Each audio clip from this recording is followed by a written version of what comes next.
I've been looking back along this winding road to the old familiar markers of the mercies I have known. I know it may sound simple, but it's more than a cliche. There's no better way to tell you than to say God's been good in my life. I feel blessed beyond my wildest dreams when I go to sleep each night.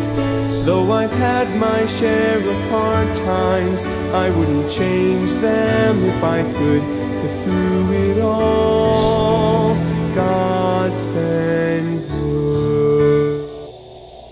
Alright, so magandang gabi po sa bawat isa sa atin. Muli tayong merong daily words of encouragement. At ang Panginoon po ang magpala sa bawat isa sa atin, mga kapatid. Salamat din po sa mga panalangin po ninyo. At kanina pong mga 4 o'clock ay nakauwi po kami from Batac City hanggang dito po sa Candon City. At thank you for your prayers na for traveling mercies ng ating Panginoon. At katatapos lang po ng aming pong prayer meeting. At salamat sa Panginoon na meron pa rin pong umattend. At kahit po may bagyo po tayo. Okay? So sabi ko nga po sa kanila, kung merong mang pinakamahalagang time na manalangin tayo, ay itong bagyo. Siyempre, may bagyo, hindi ka mag-pray, di ba? So pinakamagandang magsama-sama po tayo na mag-pray ay so tuwing merong ganitong pagkakataon. Alright? So tayo pong manalangin as we study the Word of God for our daily words of encouragement. Let's pray. Dakilang Diyos, salamat po sa pag-iingat, pagpapala sa buong maghapon sa amin. Pinupuri ka namin, O Diyos, sa kabutihan nyo. Ganun din po ang bagyong ito. Bagamat po malakas-lakas, signal number 4 po kami ngayon, ay ingatan nyo pong bawat isa. Pagpalain nyo po ang inyong salita na aming pag-aaralan. In Jesus' name I pray. Amen. Psalms 37 po ang ating text, verse 23, sabi ng Bible, "The steps of a good man are ordered by the Lord, and He delighteth in His way." So, one single verse, na pagkukunan po natin ng daily words of encouragement po natin ngayong gabi. Ang pamagat po natin ay the steps of a good man. Yung daan, yung step, So, bawat lakad, okay, ng isang good man, ang sabi diyan ay ordered by the Lord. Pag sinabi pong ordered diyan is arranged, So, in-arrange ng ating pong Panginoon. Alright?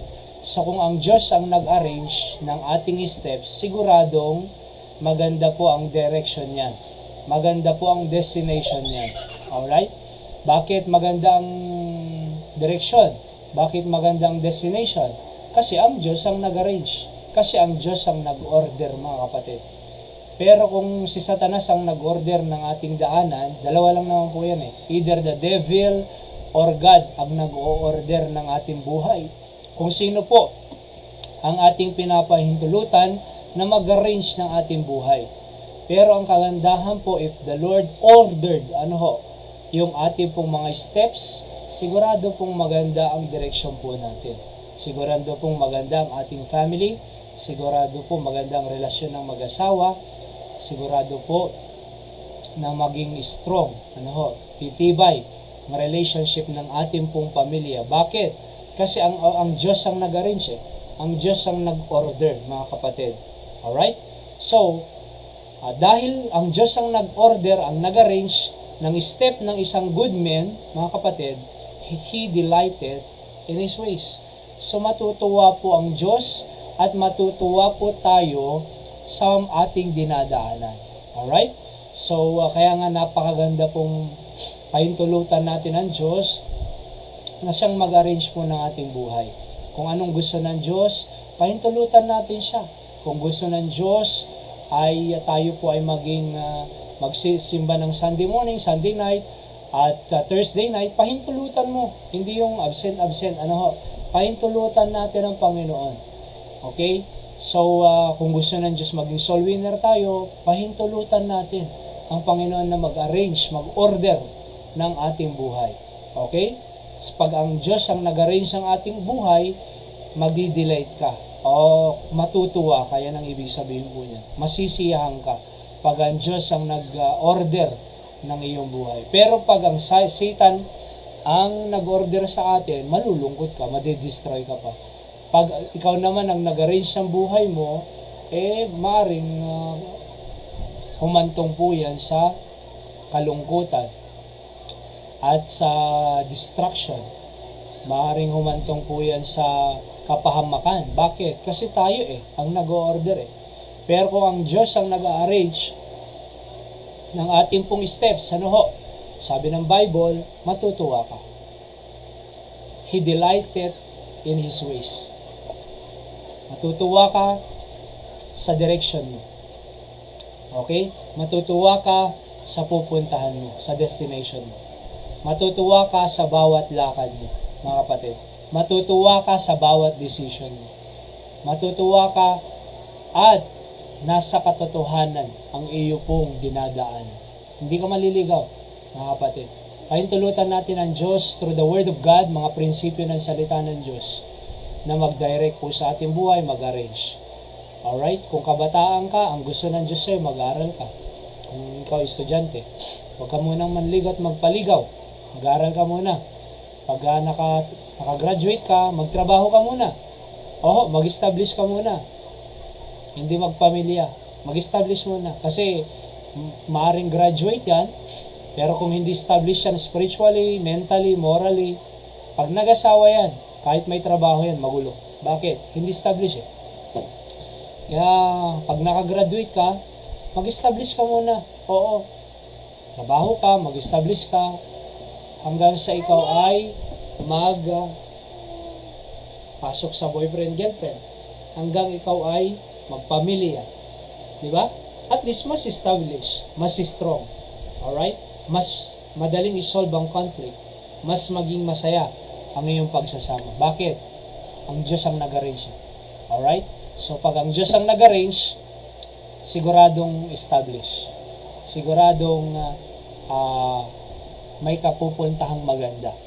Okay? So, kaya, mga kapatid, hayaan natin ang Diyos mag-order, mag-arrange ng ating buhay. Hindi po lang sarili natin, hindi po lang kung sino-sinong tao. Huwag nating hayaan yung kapitbahay mo ang mag-order sa buhay mo, mag-arrange sa buhay mo. Huwag mong paintulutan ang YouTube, Facebook, TikTok ang mag-arrange ng buhay mo. Huwag mong paintulutan na Korean movie ang mag-arrange ng buhay mo. Huwag mong paintulutan na barkada ang mag-arrange ng buhay mo. Kasi pag silang nag-arrange, TikTok ang nag-arrange, masisira ka. Pag droga ang nag-arrange, masisira tayo. Kaya pinakamaganda po kung ano ang gusto ng Diyos. Diba? At alam niyo po, kung alam ng asawang lalaki, ang kanya pong responsibility, according to the order, arrangement of God, mamahalin niya asawa niya. Hindi niya asawang babae, siguradong magsasubmit yan. Tutulungan niyang magampanan ng leadership ng asawa niyang lalaki kung ang Diyos ang nag-order ng ating pong tahanan. Diba? Kahit mas matalino pa ang babae, kahit mas marami pa ang pera, kahit mas popular man siya, pero alam niya yung obligation niya, mag-submit, tulungan na mag-lead ang kanyang asawang lalaki, maganda. Ang order po ay ang leader ng tahanan ay lalaki. Ang babae ay helpmate, sabi ng Biblia. Diba? Katuwang, support. At hindi niya papalitan yung asawa niya lalaki na siya yung magli-lead ng tahanan. Hindi po order ng Diyos yun. Ng leader ng tahanan ay babae. Sa lalaki, kahit kung mahina man ang leadership ng lalaki, gagawin ng asawang babae, i-enhance niya, i-enrich niya, di ba? I-educate niya, tutulungan niya magampanan ng trabaho ng lalaki. Yun ang order, mga kapatid. Yung anak naman, susunod sa magulang, children, obey your parents in the Lord, for this is right. Yung parents naman, parents, admonish your children, di ba? Tuturuan niya yung mga anak niya. Yan ang order ng pamilya, ng Panginoon sa pamilya. Husband, love your wives. Wives, submit to your own husband.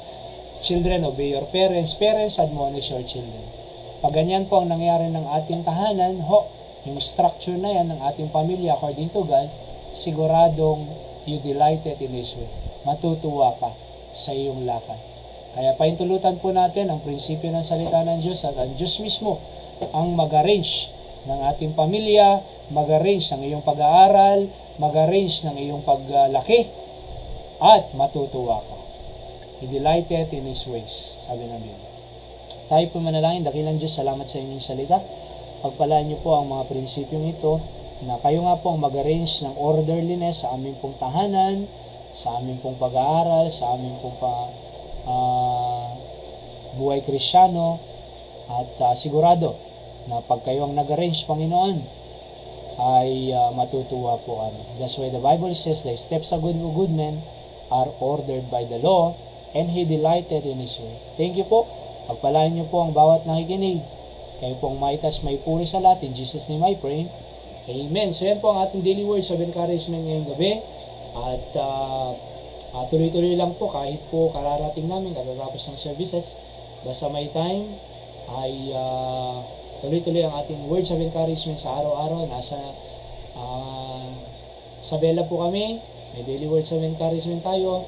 Nung nasa Ifugao or pauwi na po kami, may daily words of encouragement. Salamat po sa technology that we can stay connected with God every day and find encouragement from the Word of God. Okay, so magandang gabi po, Kuya Hans from Bulacan. See you po sa ating church anniversary sa August 2, doon po sa Mangaldan. At let's pray na maging successful po ang kanilang church anniversary. And I hope that I can be a blessing as I preach the Word of God ng oras na yun. Okay, so God bless po. See you on our next episode. At ingat po tayo. Stay safe, mga kapatid. Dahil meron po tayong malakas na inaasang bagyo. Possible po mamaya ay bubuhos ang ulan. Please continue na patuloy po tayong ingatan ng Panginoon. Maraming salamat, Kuya Hans. And sa inyo pong sinabi. See you soon. God bless po. Okay?